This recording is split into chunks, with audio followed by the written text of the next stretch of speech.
Si queremos tomar en serio la idea de que existen voces de inspiración, ¿cómo sabremos cuando estemos lidiando con las voces de la locura?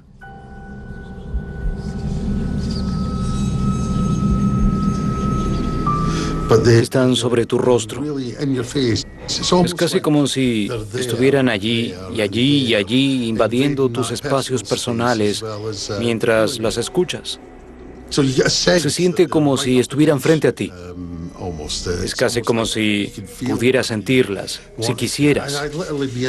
Y en cuanto te llaman, ya no puedes moverte porque sientes como si una fuerza estuviera poseyéndote. Y al mismo tiempo no entiendes por qué, de qué se trata todo. El problema era que, de acuerdo a la psiquiatría, no había ninguna razón. Si las voces no son más que creaciones de una mente deshecha, torturándose a sí misma, ¿por qué habría de escucharlas? Es como si fuera un sueño. No entras en discusión con la voz como si fuera una persona, porque eso la fortalecería.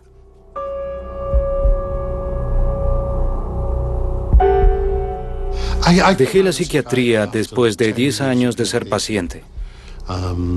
Me fui con menos de lo que entré. Cada vez que intentas hablar con alguien al respecto, si dices, mis voces están muy mal, necesito hablar contigo, ellos te dicen, bien, juguemos al Scrabble o preparemos una taza de té. Nunca se sentarán contigo para concentrarse en las voces. A diferencia de la ciencia, la Iglesia siempre ha creído que las voces podrían tener un significado real y, por lo tanto, que merecen ser escuchadas. ¿Ha conocido a alguien que haya afirmado escuchar voces? ¿Diría que aquí sucede algo verdadero? Creo que tienes que comenzar pensando que algo está sucediendo con esta persona y tienes que tratar de entenderlo y también de lidiar con eso. Probablemente no es la mejor manera responder a lo que dicen con un simple ¿te das cuenta de que estás totalmente loco? Tienes que reconocer que está sucediéndole algo realmente significativo e intenso. Sin embargo, esto es precisamente lo que la ciencia psiquiátrica nunca había podido hacer, hasta que la revolución comenzó aquí, en Holanda, con una oidora de voces llamada Patsy Haag. Mi visión no era que estaba mentalmente enferma, solo estaba escuchando voces, eso era todo. Ya me habían hospitalizado antes y me habían dado drogas que no hicieron que las voces desaparecieran. Escuchaba alrededor de 20 voces. Me daban todo tipo de órdenes muy desagradables y controlaban mi vida. Yo creía que eran dioses todopoderosos. Fue un periodo muy difícil de mi vida. Lo que hizo Patsy fue desafiar a su doctor, Marius Romme, a que tomara en serio sus voces. Hoy, Romme y su compañera Sandra Escher son autoridades mundiales en escucha de voces. Patsy dijo, nunca me preguntas o me ayudas a lidiar con las voces. Estas voces están molestándome y tú solo hablas de ellas como si fueran un síntoma, lo cual no ayuda. Eran muy reales porque yo podía oírlas claramente. Y yo le decía a veces, ¿por qué crees en Dios? Nunca lo has escuchado, nunca lo has visto. Si tomas eso en serio, ¿por qué no me tomas a mí en serio? Yo puedo oírlas. Yo escucho estas voces y tú no me crees. Y de hecho, eso me pareció inadecuado. Entonces, desde ese momento pensé, tal vez podamos explorar cuán reales son estas voces. A partir de ese momento, Marius creyó en mis voces y hemos estado trabajando muy duro para lidiar con ellas, no para hacerlas desaparecer, porque eso no es posible, pero trabajé con él para ver cómo podía lidiar con ellas sin estar mentalmente enferma. Inspirado por Patsy, el avance de Rom y Escher fue darse cuenta de que las voces, a pesar de estar etiquetadas tradicionalmente como locura, pueden tener una realidad coherente. Creo que lo más importante es aceptar lo que dice quien escucha las voces y luego darte una idea de la teoría que está detrás sin excluirla de la... Lo cual también es peligroso porque en psiquiatría lo ves como un síntoma de una enfermedad, mientras que en la realidad es también una estrategia para lidiar con tu vida. Entonces en psiquiatría no tiene significado, mientras que en la realidad está lleno de significado. Si aceptamos que las voces son reales y significativas, entonces se abre la posibilidad de que las voces tengan personalidades diferentes, algunas buenas, otras malas. Una posibilidad en la que la Iglesia ha creído por mucho tiempo. Una vez que reconoces o aceptas que hay fuerzas externas que tienen algún tipo de influencia en nosotros, entonces aparecen las preguntas acerca de cómo decidir cuáles de ellas vale la pena escuchar, cuáles no, y si pueden engañarte. Ese tipo de preguntas aparecen y entonces tienes que saber discernir. Preguntas que la ciencia apenas está comenzando a pensar, fueron consideradas durante siglos por la Iglesia. San Ignacio, el fundador de los jesuitas, era un oidor de voces que escuchó la voz de Dios y escribió un tratado llamado Sobre el discernimiento de los espíritus.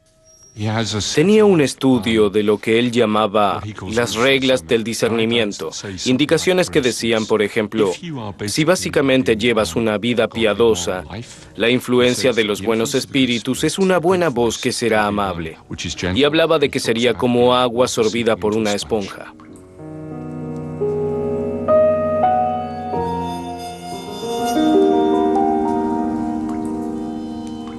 Pero la influencia de los malos espíritus son voces que te descarriarán levemente.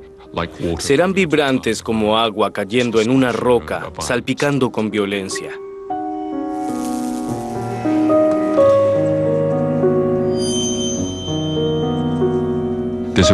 Hay un reconocimiento de que pueden ligarse estrechamente con lo que dice la psicología sobre cómo funcionan los seres humanos y cómo son influenciados.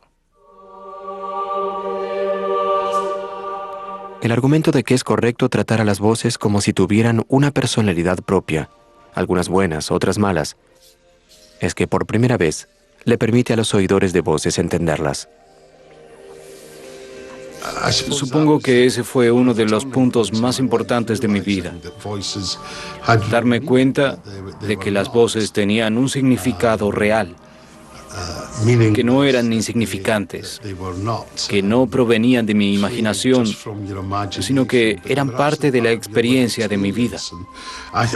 Creo que cuando entiendes que las voces son parte de ti, entonces entiendes que puedes hacer algo al respecto.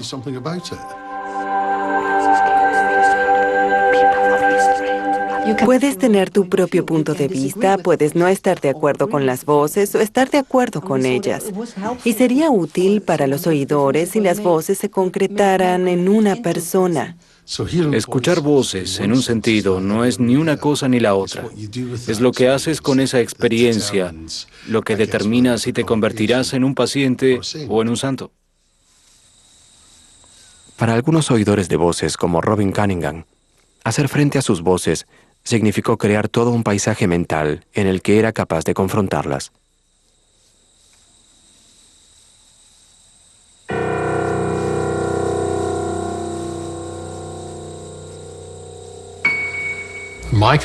Mi conceptualización de esto en mi mente era que había una mente interior en el centro de mi mente, lo que llamo mi mente interna.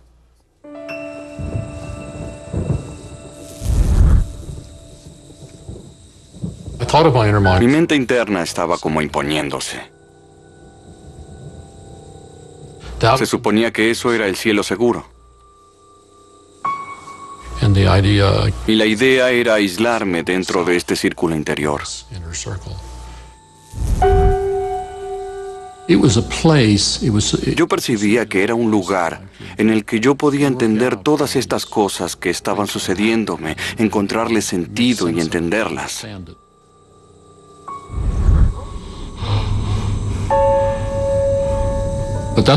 Pero eso era lo que yo quería que fuera.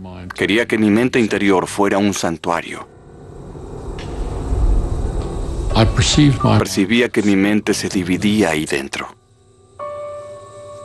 Y fuera de ahí estaba mi mente exterior.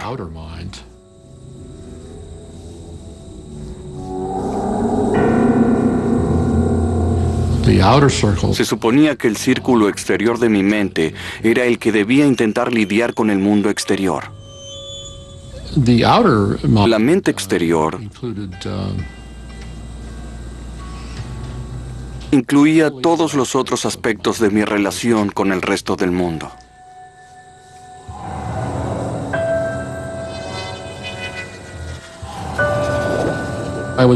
Podía hacer desaparecer los demonios y lo que ellos tenían para decir. Y usaba la otra porción de mi mente para proteger la porción interna y así poder resolver mi dilema.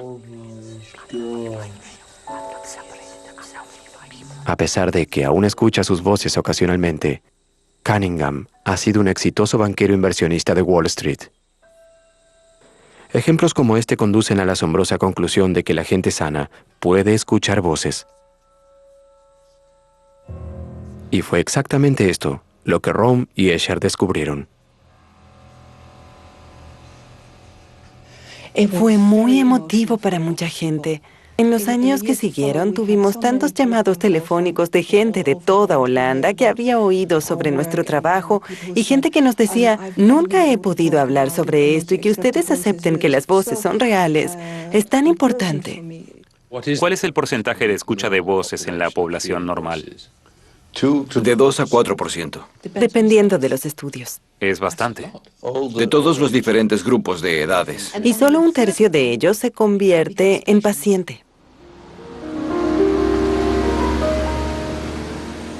El 4% de la población británica, de 60 millones, son 2.400.000 personas que pueden haber escuchado una voz. Y hasta 1,5 millones de ellos serían normales y no perturbados por sus voces.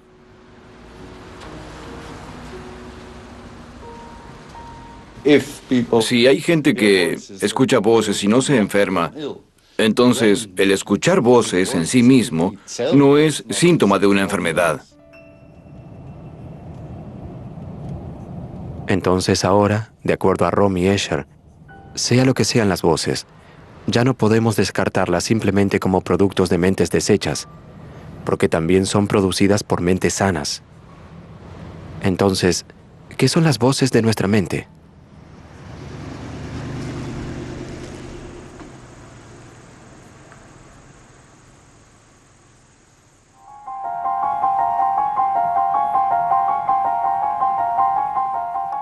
Habiendo aceptado la realidad de las voces, los psicólogos ahora tienen algo que explicar.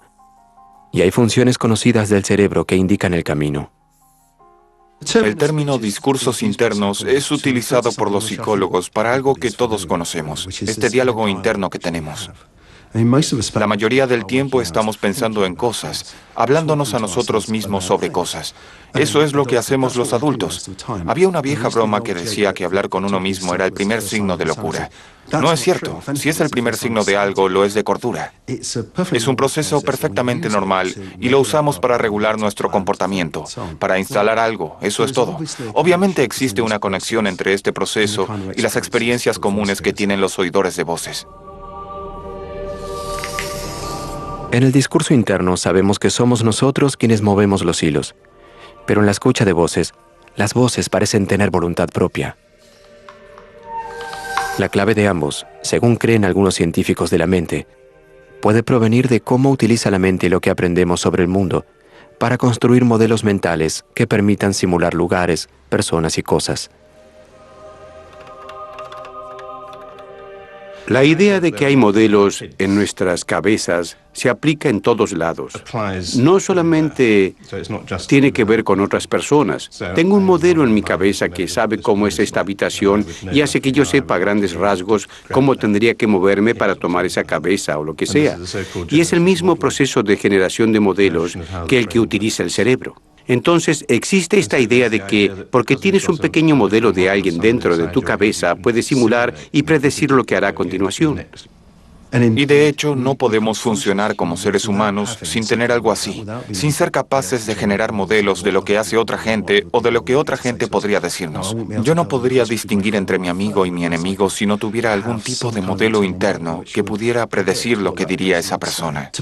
Ser capaces de ponernos en el lugar de otra persona y escuchar lo que podría estar pensando sobre una situación dentro de nuestra propia mente nos da un entendimiento de las situaciones sociales que no tendríamos si no tuviéramos esa capacidad empática. Para la mayoría de nosotros, estos modelos operan silenciosamente en la profundidad de nuestro subconsciente. Pero para algunas personas, en algunos momentos, pueden hablar y convertirse en las voces que oye la gente. Una de las preguntas es, ¿bajo qué circunstancias obtienes este espacio entre lo real y lo imaginario? ¿Alcanza la voz imaginaria la intensidad y la riqueza que te impulsa a confundir si es real o si es imaginaria? Y la respuesta parece ser que bajo condiciones de estrés, algo sucede en el cerebro que le impide ser capaz de realizar esa distinción con tanta claridad y seguridad como comúnmente lo hace. Es como si el cerebro tuviera tantas otras cosas con las que lidiar, sean sesiones intensas de resolución de problemas o lutos, batallas o lo que fuera. Estas parecen ser las circunstancias prototípicas, no siempre, bajo ningún concepto, pero hay una fuerte ligazón con la escucha de voces. Basándonos en esta evidencia, las voces podrían ser reales y coherentes, exactamente como lo afirman los oidores de voces. Existen en nuestra mente como el producto de modelos construidos.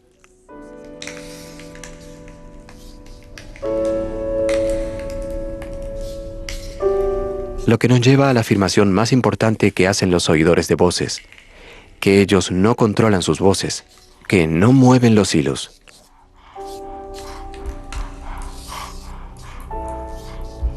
Que las voces pueden cobrar vida y asumir una voluntad propia.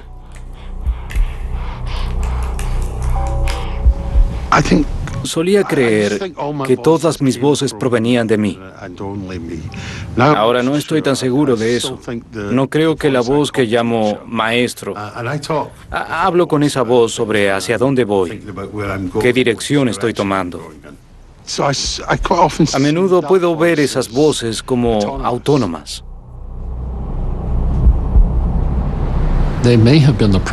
Tal vez fueran producto de los modelos de mi mente, pero yo no podía controlarlas.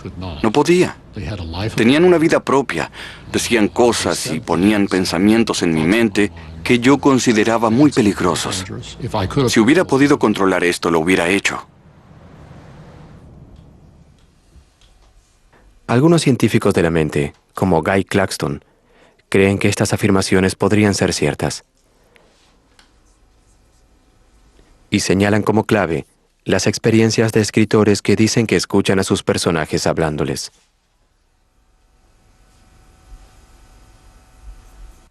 La gente creativa, escritores, dramaturgos, poetas, siempre están hablando de cómo sus voces toman el control, se vuelven reales, tienen vida propia. Yo no lo escribí, o mis personajes me sorprenderían continuamente. Es algo que uno escucha decir todo el tiempo a novelistas o dramaturgos. Me pareció que la historia iba en esta dirección, pero ellos no quisieron. La escritora Hilary Mantel afirma haber tenido la experiencia de escuchar a sus personajes, hablándole como voces independientes. Escribí un libro llamado El gigante O'Brien y era acerca de un gigante irlandés del siglo XVIII. Pero cuando me senté a escribirlo, lo que oí fueron unas voces que parecían provenir de una caverna, desde lo profundo de un espacio oscuro. Y estas voces ni siquiera hablaban inglés, hablaban irlandés. Fueron esas voces las que me condujeron por el libro. Y no experimento esa novela, El gigante O'Brien, como escrita por mí. La experimento como escuchada por mí y aparecida en la pantalla de mi computadora. Pero entonces llegas a la pregunta, ¿cómo puedo saber eso? ¿Cómo puedo producir un personaje que actúa de cierta manera, que es independiente de mí y que me es extraño? ¿De dónde vinieron estos pensamientos? Y para Mantle, la respuesta se acerca mucho a las hipótesis sobre la producción de modelos. Lo que sucede es que creas un personaje tan exhaustivamente y desde un lugar tan profundo, y buscas un lugar profundo en el personaje desde el cual moverte. Lo que tienes entonces es un modelo de trabajo perfecto en todas sus piezas, y puedes extraerlo de la situación en la que lo pusiste en primer lugar y colocarlo en cualquier otra situación. Y lo que intentas crear es la ilusión de que tu personaje tiene voluntad propia, que tu personaje no es una entidad dirigida por ti, sino que tiene una vida propia.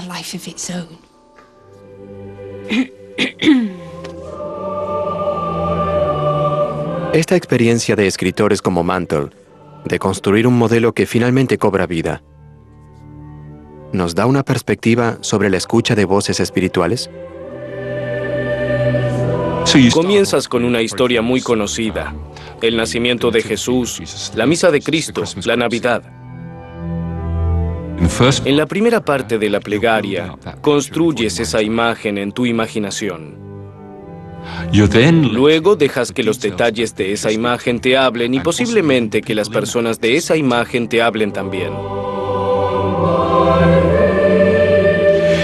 En algunos tipos de escena imaginativa te gustaría decir, y creo que a algunos tipos de personas les gustaría decir simplemente, eso vino a mí en mi imaginación.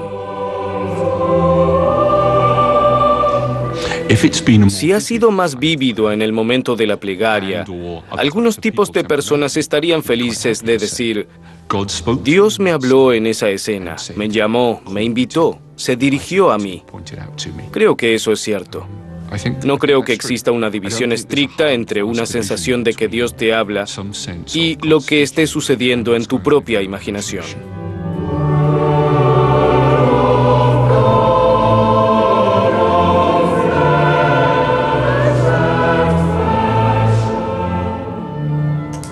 Entonces, sea construido durante la plegaria, o sea un arte de los autores, este tipo de modelo que tiene una vida y una voluntad propia, podría ser exactamente lo que son las voces.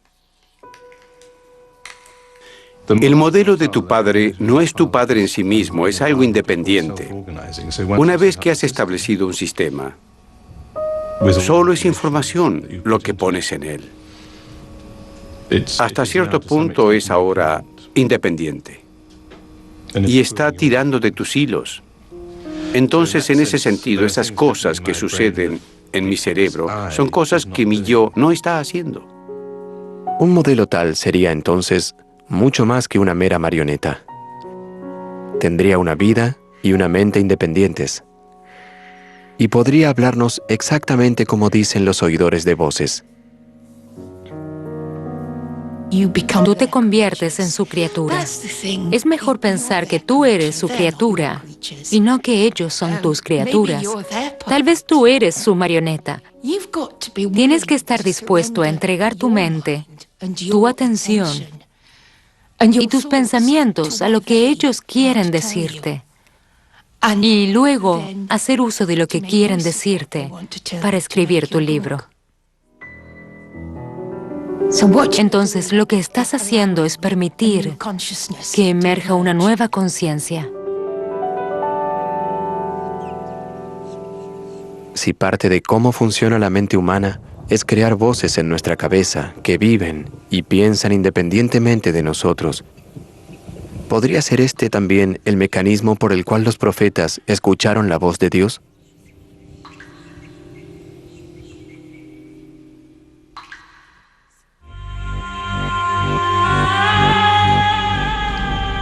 Entonces, ¿podría ser que las voces que hablan dentro de las mentes de algunos de nosotros tengan una vida y una opinión propias? Pero si pudieran ir un paso más allá y realmente pensar creativamente por ellas mismas, entonces podrían decirnos cosas en las que no habíamos pensado y revelar verdades que no sabíamos. ¿Podría esto explicar cómo oyeron los profetas la voz de la revelación? El hecho de que la voz pueda tener una opinión diferente a la mía no sería un problema en lo absoluto, porque puedo tener modelos de personas en mi cabeza con opiniones diferentes a las mías. La cuestión interesante es la afirmación de que la voz les dijo algo que ellos no sabían. Entonces tendría que decir que no es magia, no es parapsicología, no es algo que de alguna forma se te mete en la cabeza y no estaba allí antes. Yo diría que no somos receptores o almacenadores pasivos de información. En nuestro cerebro suceden toda clase de cosas todo el tiempo a medida que organizamos la información. Recientemente está la idea de que el cerebro es un sistema que simula cosas. Sería algo así como predecir el clima. Imagina que eres un científico intentando investigar el clima. Eso es lo que hacen los científicos, investigar el clima. Y para eso construyen un modelo, un sistema virtual del clima. Luego ponen a funcionar el modelo y entonces ven qué ocurre. De pronto descubren que lloverá la semana próxima o algo así. No están controlando todo lo que sucede en el modelo. Ellos crean el modelo y luego el modelo funciona por sí solo. Tiene autonomía porque esta le fue dada por el diseñador del sistema. Pero es posible que un modelo que vive en la mente vaya más allá de expresar sus propias opiniones y diga cosas desconocidas. Es como una simulación que podría producir algo. Aunque tienes tu propio mecanismo para hacer la simulación, nunca podrías simular todas las situaciones posibles. Así que podrían existir cosas que tú nunca simulaste que de pronto aparecen. Este sistema que tú has determinado por completo produce resultados que tú no esperabas. Un modelo semejante sería entonces una criatura viviente y pensante dentro de la mente, diciendo cosas que tal vez nadie hubiera descubierto. El hecho de que algunas de estas voces tengan una mente propia significa su valor para mí. El modelo de mi madre que hay en mi cabeza no solamente me dice cosas que yo escuché a mi madre decir, sino que encarna su maternidad, la clase de cosas que esa mujer diría. Yo he construido un modelo de disposición de ese personaje, no solamente un fichero de recuerdos que puedo tomar y reactivar. Un modelo constructivo, un modelo creativo que puedo volver a colocar en una nueva situación en la que puedo poner a mi personaje. Y la esencia, la belleza, el poder de estas voces es que me sorprenden. Hacen cosas que yo no hubiera pensado hacer, no hubiera podido pensar hacer y no hubiera podido predecir. Este tipo de voz de la revelación es exactamente lo que la profesora Chatelain afirma haber oído. Solo que para ella fue la voz de la matemática, no la de la religión. Un modelo construido por todo lo que ella sabía de matemática cobró vida en su mente y comenzó a tener sus propios pensamientos profundos. Y un día le habló y le dijo cosas que ella no sabía. Lo que las voces me ayudaron a hacer fue abrir una nueva puerta en la forma de percibir los números, diferente al entendimiento comúnmente enseñado en la escuela, en la vida real, diferente al entendimiento que los matemáticos tienen de los números. De alguna forma abrió mi mente a nuevas formas de mirar el problema, nuevos modos. De alguna manera esas voces eran tan asombrosas que era como si me dijeran, escucha, vamos a ayudarte, pero tú tienes que escuchar. Tú tienes que escuchar y estar dispuesta a aceptar nuestra ayuda. Chatelain ha dedicado su vida a pensar la matemática, construyendo modelos matemáticos en su mente. Así que para ella, las revelaciones fueron matemáticas. Pero los profetas y santos que pasaron sus vidas contemplando las enseñanzas de Dios, ellos habrían construido un modelo de Dios en sus mentes, que les habría hablado como la voz de la revelación. ¿Podría ser así como Moisés escuchó los 10 mandamientos u otros profetas la palabra de Dios? Hay algo interesante de la idea de simulación. Habiendo leído la Biblia, habiendo usado eso para construir tu modelo, tu máquina de simulación, cuando pones a funcionar esa máquina en situaciones nuevas que no estaban presentes en lo que leíste, entonces te dirá la respuesta. Entonces la imagen de Jesús, la imagen de Gandhi y la imagen de Zeus, que está almacenada en mi mente, puede tener un poder enorme para decirme qué hacer o cómo debo comportarme. No solo cómo debo, sino cómo puedo. Para la ciencia, la manera en que la mente construye modelos, lo cual representa una sabiduría enorme, es una forma de explicar cómo oyeron los profetas la voz de Dios. ¿Pero esto es suficiente para los creyentes? Desde que tenemos una idea científica de que escuchar voces tiene que ver con la construcción de modelos y que esos modelos son cada vez más reales, creo que eso se ajusta a lo que Ignacio entendía como el funcionamiento de la plegaria. Por cada día, mes o año que estás rezando, te acercas a las Escrituras y te encuentras con Cristo en esas Escrituras. Y el creyente que ha estado haciendo eso por años estaría construyendo un modelo o imagen muy fuerte de Cristo en su vida. Cristo hablándole, Cristo a su lado. Hasta aquí todo bien. Eso es lo que un científico querría decir. Creo que lo que la religión le agregaría a eso es que así es como actúa Dios. Dios no necesita enviar un ángel con plumas y un camisón largo para que te susurre al oído. Dios trabaja a través de esos modelos para hacerte entender lo que quiere decir. Y esto ya lo dijimos. Lo interesante es que Dios puede vigorizarte de esa forma, que el modelo de Cristo que tienes en tu mente, el Cristo que está ahí para ti durante la plegaria, puede decir algo que no esperabas, puede mirarte de una forma que nunca hubieras esperado. Entonces, esta teoría de que la mente construye modelos podría explicar cómo la gente escucha la voz de Dios. Moisés habría construido un modelo de acuerdo a sus creencias religiosas, que él escuchó como la voz de su Dios. Un modelo con un poder tan extraordinario que nos dio los 10 mandamientos. Si es así como estamos hechos, entonces algunos tal vez escuchen la voz de Dios, otros la voz de la inspiración. Pero si todos somos capaces de escucharla, entonces la pregunta es, ¿qué estamos escuchando? Cuanto menos cultivamos esa capacidad de ser silenciosamente respetuosos de estas cosas que nos llegan desde fuera de nuestra percepción preordenada de sensatez, racionalidad y control, perdemos mucho de nuestro potencial porque estamos literalmente sordos a muchas de las voces a través de las cuales nuestro cerebro nos habla. Tomemos el ejemplo de un lago arremolinándose durante una tormenta. Una pequeña onda será completamente inadvertida bajo tales circunstancias. Si el lago estuviera quieto, sereno, advertiríamos la onda más pequeña. Lo mismo sucede con la recepción de asistencia externa de las personas. La vida es estrepitosa por el bullicio que la rodea. ¿Cómo se puede ser receptivo? Y luego está la voz pequeña, más calma, o el alcance de voces más calmas, más pequeñas. Tal vez las voces que representan valores más profundos pueden llegarte como la voz de Dios o como tu propia voz más calma. Pero no llega en un alboroto, no llega a menos que tú crees el espacio para poder decir, sí, lo recuerdo. recuerdo qué es lo que realmente me importa.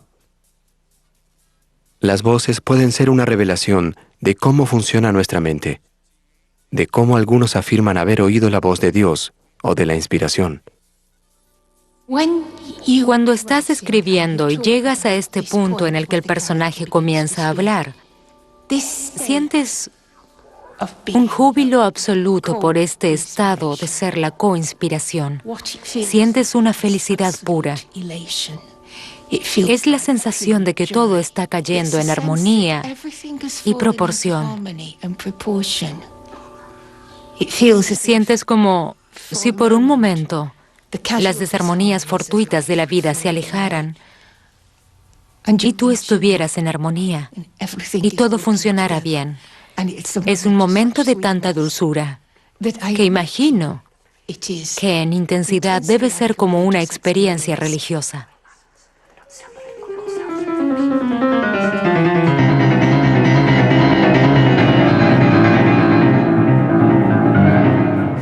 Estás como absorbiendo esa fuerza. La inspiración aviva la respiración. La inspiración ilumina la imaginación.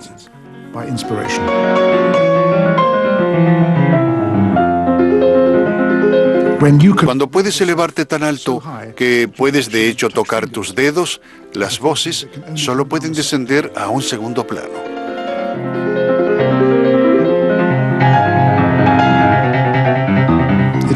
Es una increíble sensación de elevación. Estás poseído por una fuerza de un bien infinito. Si estamos hechos para escuchar las voces de nuestra mente, entonces algunos de nosotros podremos escuchar la voz de Dios, los ángeles o la inspiración, mientras que otros escucharán la voz de los demonios y la locura. Cuando me voy a dormir por las noches y al despertar en la mañana, hay un instante que dura de 2 a 3 minutos en el que no estás ni dormido ni despierto. Entonces las escucho. Entonces, ¿se han ido? Por propósitos prácticos, sí. En términos de una sensación absoluta, no. Siempre serán parte de mí. ¿Aún están allí, en el bosque? Aún están ahí, en el bosque.